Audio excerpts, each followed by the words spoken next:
Assalamualaikum warahmatullahi wabarakatuh. Selamat pagi Anda semua.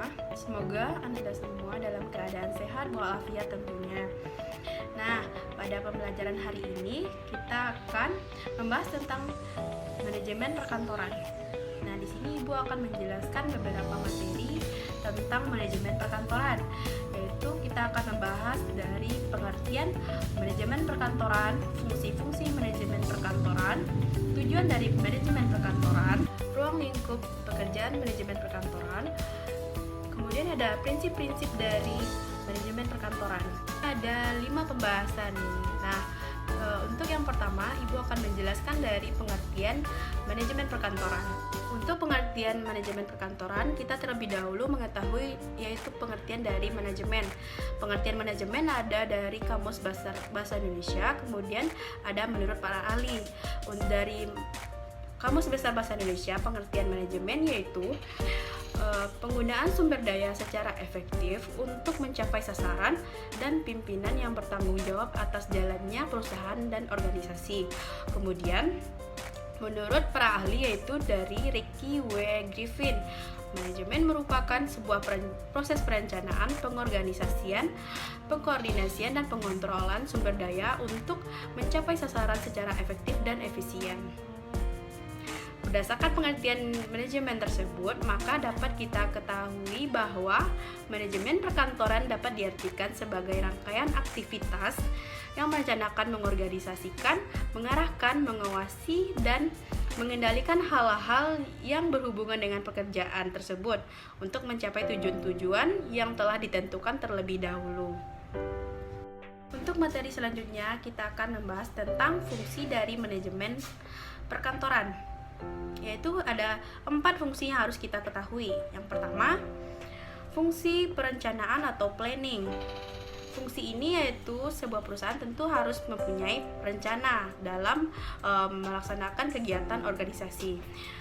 Fungsi ini yaitu untuk sebagai serangkaian tindakan untuk mencapai suatu hasil yang diinginkan sebuah perusahaan atau untuk mencapai tujuan dari perusahaan itu.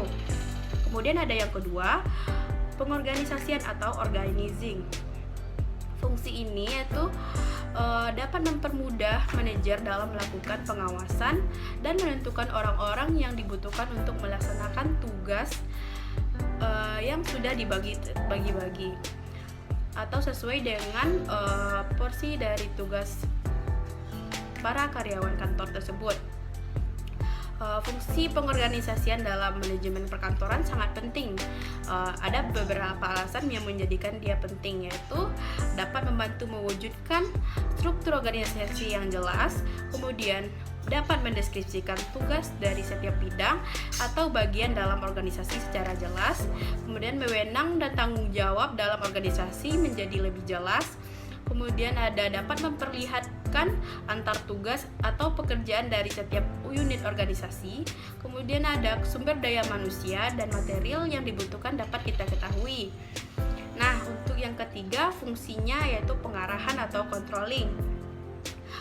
Fungsi ini dalam manajemen perkantoran memiliki hubungan dengan usaha memberikan bimbingan, saran, perintah-perintah, kemudian instruksi kepada bawahan dalam melaksanakan tugas masing-masing agar tugas dapat dilaksanakan dengan baik dan benar-benar tertuju pada tujuan yang ditetapkan sejak awalnya.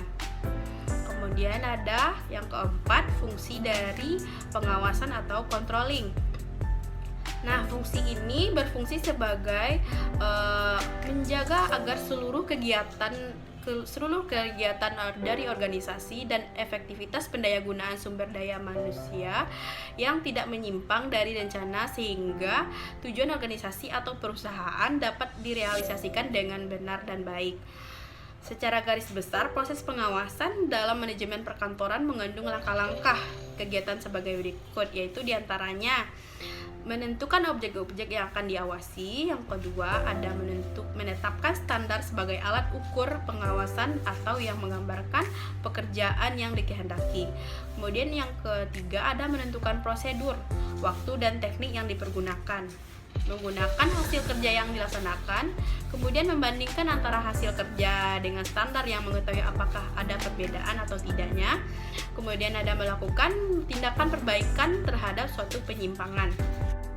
Untuk materi selanjutnya yaitu kita akan mengetahui dari tujuan manajemen perkantoran. Nah, Anda semua tentu mengetahui bahwa sebuah perusahaan harus memiliki sebuah tujuan. Kalau tidak ada tujuan, maka perusahaan itu akan tidak berjalan dengan baik dan efektif. Nah, untuk tujuan pertama yaitu mencapai hasil pekerjaan kantor secara efektif dan efisien. Yang kedua, proses pekerjaan kantor berjalan dengan lancar. Yang ketiga, pengawasan pekerjaan kantor efektif dan efisien. Yang keempat, terciptanya suasana kantor yang harmonis dan menyenangkan. Yang kelima, terciptanya rasa memiliki dan rasa tanggung jawab. Nah, untuk materi selanjutnya yaitu kita akan mengetahui tentang ruang lingkup pekerjaan manajemen kantor. Anak-anak semua tentu harus mengetahui ruang lingkup dari manajemen perkantoran ini, yaitu ruang lingkup ini berkaitan dengan seluruh kegiatan yang ada di perkantoran atau semua yang berkaitan dengan perkantoran. Nah, untuk yang pertama ruang lingkupnya kita harus mengetahui tentang ruang perkantoran atau office space.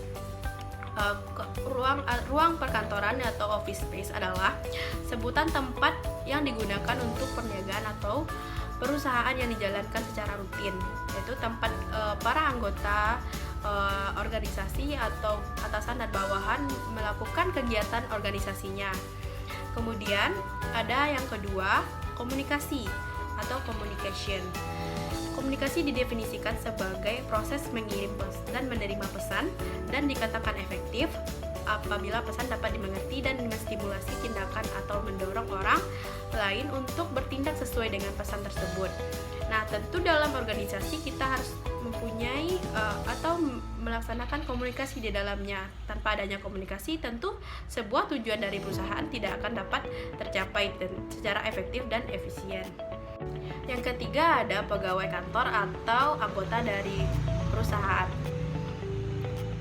Kepegawaian perkantoran ini mencakup semua kegiatan pemilihan pegawai, orientasi, pengenalan, pelatihan, promosi, pengujian sumber daya, pergantian dari sumber daya atau pergantian dari pegawai, sistem saran pegawai, kemudian ada polling, absensi pegawai, pemberhentian pegawai serta pensiun pegawai, dan moral serta kedisiplinan pegawai yang akan harus diketahui dalam perkantoran. Nah, untuk ruang lingkup selanjutnya ada yang keempat, perabot dan perlengkapan kantor. Tentu dalam sebuah perusahaan ada alat penunjang dalam melaksanakan kegiatan perkantoran. Nah, perabot dan perlengkapan kantor ini mencakup semua peralatan yang umumnya digunakan di kantor. Contohnya saja meja, kursi, perlengkapan arsip, ruang atau peti, besi, kemudian perabotan fungsional, perabotan gudang dan lain sebagainya yang dapat membantu pekerjaan dari anggota lebih mudah dalam melaksanakan kegiatan organisasinya. Kemudian ada yang kelima, ada peralatan dan mesin kantor. Peralatan dan mesin kantor merupakan sarana penunjang aktivitas kantor yang mempunyai masa manfaat atau masa pakai lebih dari 1 tahun. Misalnya, mesin tik, mesin tambah, mesin faktur, mesin pembukuan, mesin hitung, perlengkapan dikte, perlengkapan kirim surat, dan peralatan terlihat. Nah, yang keenam ada perbekalan dan alat tulis atau keperluan tulis. Contohnya saja kita ketahui yaitu ada pena, buku, kertas, kemudian ada formulir-formulir. Selanjutnya ada perbekalan sarana kebersihannya, perbekalan pegadaian, dan pengevaluasian untuk perbekalan baru. Selanjutnya ada yang ketujuh, metode kerja. Fungsi metode berarti sebagai alat untuk mencapai tujuan atau bagaimana cara melakukan atau membuat sesuatu. Yang kedelapan ada warkat. Warkat yaitu suatu catatan tertulis, terekam, tergambar, tercetak yang dibuat orang dalam rangka untuk membantu mengingat atau membantu dalam pengingatan kembali. Untuk pembahasan terakhir yaitu tentang prinsip-prinsip manajemen perkantoran. Nah, Anda semua harus mengetahui dari prinsip-prinsip manajemen perkantoran. Yang pertama ada pembagian kerja atau division of work. Kemudian ada yang kedua, wewenang dan tanggung jawab. Yang ketiga, disiplin. Yang keempat, kesatuan perintah. Yang kelima, kesatuan pengarahan. Yang keenam, mengutamakan kepentingan organisasi di atas kepentingan pribadi. Yang ketujuh, ada pembayaran upah yang adil. Yang kedelapan, ada pemusatan. Yang kesembilan, ada hierarki. 10, tata tertib. 11, keadilan. 12, stabilitas kondisi karyawan. Yang ke-13 ada inisiatif. Yang ke-14 ada semangat kesatuan. Nah, sampai di sini materi pembelajaran hari ini. Semoga Anda semua dapat memahami materi tentang manajemen perkantoran. Baiklah, sekian pembahasan materi hari ini. Ibu akhiri, assalamualaikum warahmatullahi wabarakatuh.